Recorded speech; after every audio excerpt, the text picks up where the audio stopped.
Final Fantasy VII, el juego original para la primera PlayStation, marcó un antes y un después en la industria. Su trama estaba repleta de personajes atravesados por cientos de historias y un mundo que proponía decenas de problemáticas distintas, así como un guión muy bien planteado, orientado especialmente a construir una epopeya alrededor de uno de los mejores grupos de personajes de toda la historia de los videojuegos.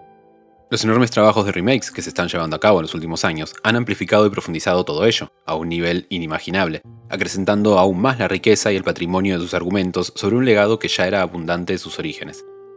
Muchos son los momentos inolvidables que se nos han quedado grabados a fuego a todos aquellos que hemos disfrutado en los 90 de aquel título original, y revivirlos nuevamente de esta forma solo nos puede llenar de alegría. Pero uno de aquellos momentos que jamás podremos olvidar ha pasado a la historia como uno de los más importantes en toda la industria de los videojuegos: la muerte de Aerith. Muchos han hablado al respecto sobre el impacto que generaba aquella secuencia para el jugador, así como para el gameplay o la historia del juego, y la segunda parte del remake de esta obra maestra ha vuelto a reflotar alguna de estas polémicas este mismo año. Pero si podemos considerar este momento como uno de los más importantes, no es solo por la pérdida de uno de los personajes del grupo, el cambio en las estrategias que debíamos adoptar, o lo que representa para el lore del título, sino porque ese momento del juego pone de manifiesto la característica más importante de Final Fantasy VII. Una característica que lo ha llevado a ser uno de los juegos más especiales de todos y que logra exponer cómo nos proyectamos, todos nosotros como jugadores, dentro de los videojuegos.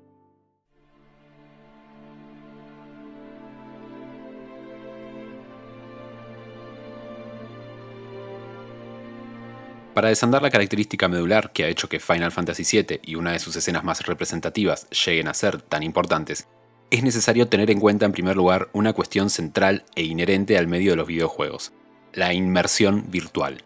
Cuando una escena o elemento específico de una obra de cualquier tipo logra generarnos algo específico, se da siempre por esta característica muy común en nuestro día a día y completamente universal de cierta inmersión en la dimensión virtual.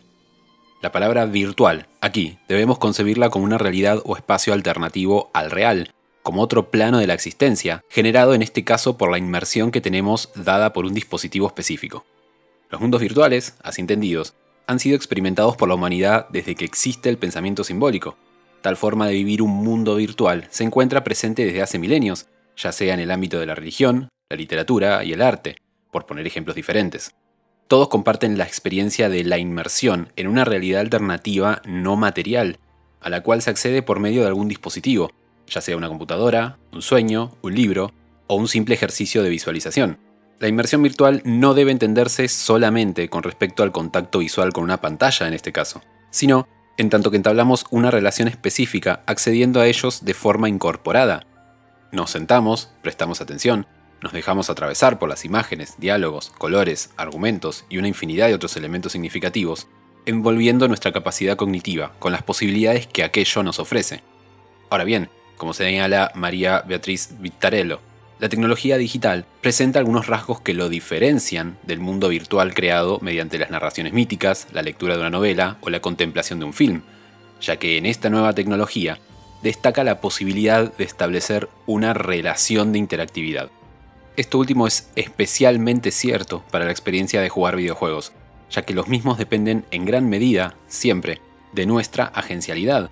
Por más básico o complejo que sea, un videojuego siempre espera que hagamos algo, depende de nuestra inmersión en él, indiferentemente de que sea poca o mucha, para ponerse en marcha. Ahora bien, esto es doblemente certero si de lo que hablamos es de un juego de rol. En la interactividad que nos proponen este tipo de experiencias lúdicas, debemos de alguna forma hacernos cargo de llenar, ya sea relativa o casi completamente, a un ser vacío con nuestras decisiones y acciones, con nuestra agencialidad, con nuestro propio ego y con nuestras categorías, al final de cuentas. Por eso, en este tipo de juegos se suelen dar más o menos libertades, por decirlo de alguna forma, u opciones de elección a distintos diálogos, elección de eventos, acciones o personalizaciones de todo tipo, para que podamos cargar personal y subjetivamente a aquella especie de cascarón que nos representa y responde por nosotros en aquel mundo virtual. Teniendo en cuenta esta carga personal con la que nos adentramos en los videojuegos y las situaciones que nos ofrecen, podremos terminar de entender por qué realmente la clásica escena trágica de Final Fantasy VII genera un impacto tan rotundo, ya que al mismo tiempo logra atravesar al jugador con uno de los conceptos más importantes de este juego, que, a su vez, funciona de espina dorsal a toda su trama y argumento.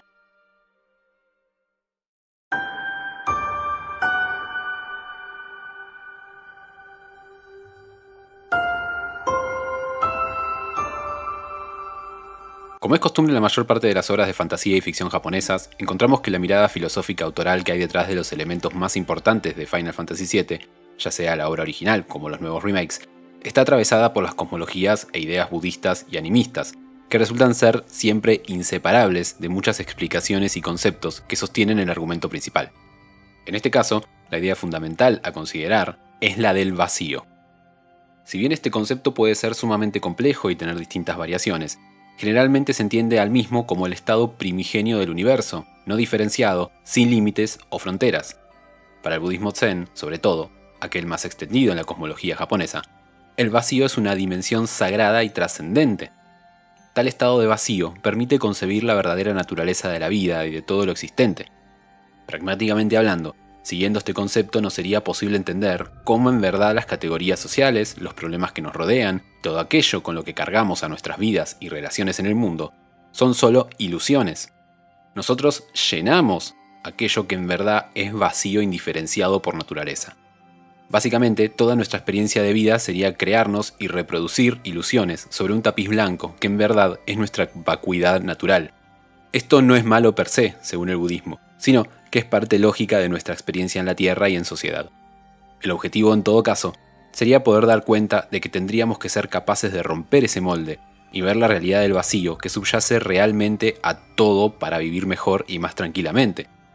Como resalta el antropólogo Katon Karini, en el budismo zen, este vacío es de hecho una plenitud dinámica y creadora en la cual todo existe, es el fundamento de la realidad que existe de manera absoluta, no condicionada por el tiempo y el espacio, ni por causas o efectos. En pocas palabras, el término vacío no es concebido como una nada nihilista, sino como una realidad trascendente. Esta idea del vacío se ve expuesta en el juego por la famosa corriente vital, o life stream. Toda vida solo es una expresión efímera de ella en la Tierra, y todo espíritu vuelve a la misma cada vez que un ser vivo muere. En el fondo, solo somos una ínfima parte de aquella corriente de vida indiferenciada en un estado de la materia indeterminado. Así también vemos representarse el vacío en el rol del personaje de Aerith.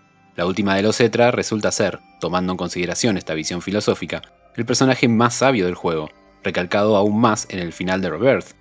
Aerith es un personaje que ha alcanzado la iluminación budista. Ella puede comunicarse y controlar la corriente vital, aquella esencia del vacío, así como también acepta de alguna manera su final trágico y su papel a desempeñar en la historia. Como resalta Katon Karini, para el budismo, un ser iluminado es alguien que recordó quién era, es decir, un ser que realiza esta verdad se da cuenta de que la forma es el vacío y el vacío es la forma. Las distintas entidades del cosmos que se pueden percibir son, en realidad, la actividad de una sola conciencia o mente universal. Pero también vemos representado este argumento en los dos personajes más importantes del título, Cloud y Sephiroth. Nuestro protagonista es definido como de naturaleza vacía muchas veces, especialmente por Sephiroth, quien se autopercibe en algún punto también como un sujeto vacío pero cargándose de ciertas ilusiones que lo llevan hasta el equívoco de creer ser un elegido para continuar con el legado ancestral de Génova y transformarse en un dios. El discurso aquí se invierte para resultar peyorativo con la naturaleza de la vacuidad. Se utiliza como un adjetivo despectivo y para manipular a los sujetos por parte del antagonista, cuando en verdad es una característica que subyace a todos los seres vivos. Sephiroth le menciona literalmente en más de una ocasión a Cloud que toda su historia de vida, todo su pasado, sus sentimientos y concepciones, no son más que ilusiones, siendo que él es solo otro sujeto vacío más. Ahora bien, esta idea del vacío también toma especial relevancia en la escena clave de la muerte de Aerith. La misma fallece y vuelve al livestream, recordando a todos sobre la naturaleza mortal, finita y vacía de todos los seres vivos y, por consiguiente, de los mismos personajes del juego. Perder un personaje importante del reparto pone de manifiesto la vulnerabilidad de todos los demás, y siendo que nosotros, como jugadores, llenamos a un personaje vacío, como Cloud en este caso, lo que expone brutalmente esta pérdida es que aquello con lo que nosotros estamos completando a aquel personaje, su identidad, sus decisiones, sus relaciones, ese ego parcial, al final no es nada. La muerte de Aerith y la corriente vital le demuestran su realidad en la cara al jugador. Lo único que realmente existe es aquel vacío y todos nosotros somos solo un pequeñísimo paso por el mundo para experimentarlo. De aquí nace el quiebre colosal en el juego en el que subyace hasta el mensaje filosófico principal dirigido al jugador.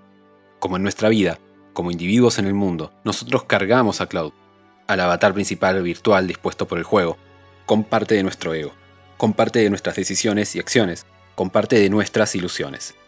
Pero finalmente la pérdida de Aerys nos devuelve su mirada fatal sobre la cruda realidad del vacío. Toda su historia, su recorrido, sus esfuerzos, sus relaciones e identidad, al final, no han sido más que una parte de su efímera experiencia en el mundo, aunque su destino y el de todos será siempre volver a enfrentarse con la vacuidad natural y regresar al livestream. Tal y como deja en claro Sephiroth, no importa realmente cuando algo muere, porque en verdad solo está regresando a donde pertenece. Pero Final Fantasy VII no es pesimista. Final Fantasy VII no le da la razón a su antagonista. Todo esto no le quita valor a todo lo demás. Esta verdad budista trascendente no le quita valor al viaje, ni a las experiencias, ni a las decisiones, ni al resto de los personajes. Esta verdad no le quita valor a las ilusiones. Por ello Sephiroth es el antagonista y representa una amenaza y la senda del error. Nuestras experiencias siguiendo a Cloud y todos los demás personajes de Final Fantasy VII son tan importantes y están tan resaltadas en estos juegos, porque están para enriquecer nuestro paso por aquel mundo virtual y fantasioso, igual que la gente que nos rodea en nuestra vida real. Como ha resaltado el mismo Katsushige Nojima, uno de los principales escritores de la serie, Cloud y Sephiroth, protagonista y antagonista, son los dos personajes más importantes del juego, y todo el resto están prácticamente solo para enriquecerlos a ellos. Tener en cuenta ello, jugar siendo conscientes de que solo estamos de paso por aquel mundo, igual que por el nuestro, es a lo que apunta esta idea subyacente del vacío en este juego, y lo que pone en relieve la pérdida de Aerys. Debemos disfrutar de nuestro viaje, debemos disfrutar de las compañías, de los eventos, de las experiencias y los recuerdos inolvidables, sin dejar de ser conscientes de que solo somos una pequeña expresión que toma forma de manera efímera en aquella realidad virtual. Nuestras vivencias, relaciones y categorías son al final ilusiones, sí, pero vivimos para ellas, vivimos para experimentarlas. Lo importante es no dejar de ser conscientes del vacío, ya que de esa manera, estando destinados a morir, destinados a volver a nuestra fuente de origen, la Tierra, y la corriente vital, podremos aceptar nuestro inminente final de la mejor manera posible. Así es como Final Fantasy VII erige uno de sus principales y más importantes argumentos, basado en la filosofía y comprensión del mundo budista y animista, propia del paradigma japonés. La inmersión virtual que logra esta obra y la consecuente carga subjetiva del jugador depositada en su mundo y personajes, genera que el punto de quiebre que representa aquella escena fatídica de pérdida haya sido concebida desde sus primeros días originales como una de las más importantes y representativas para este medio, ya que a través de ella se ha logrado hablarle de forma indirecta, pero cruda, al jugador, sobre una problemática existencialista inherente a nuestro paso por el mundo.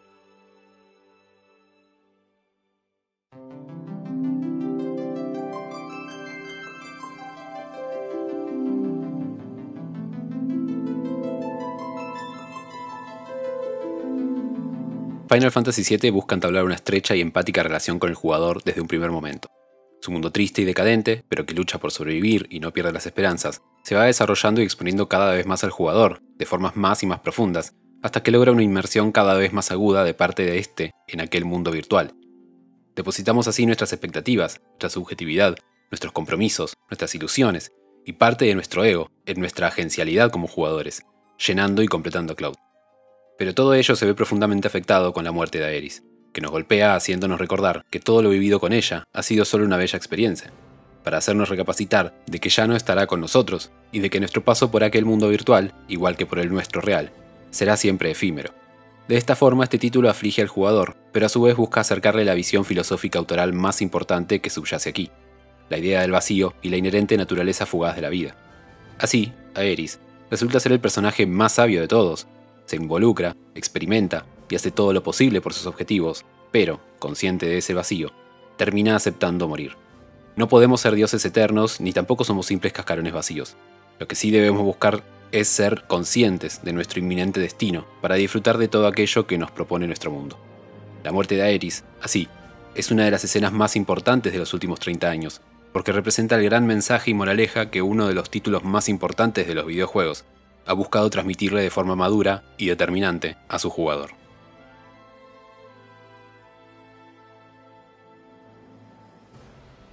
Si te gustó el video, el contenido, el abordaje o la temática, podés dejar algún comentario, darle like y suscribirte, como siempre, ya que el feedback nunca viene mal y aún me encuentro trabajando en muchos otros videos. Muchas gracias por llegar hasta acá y adiós.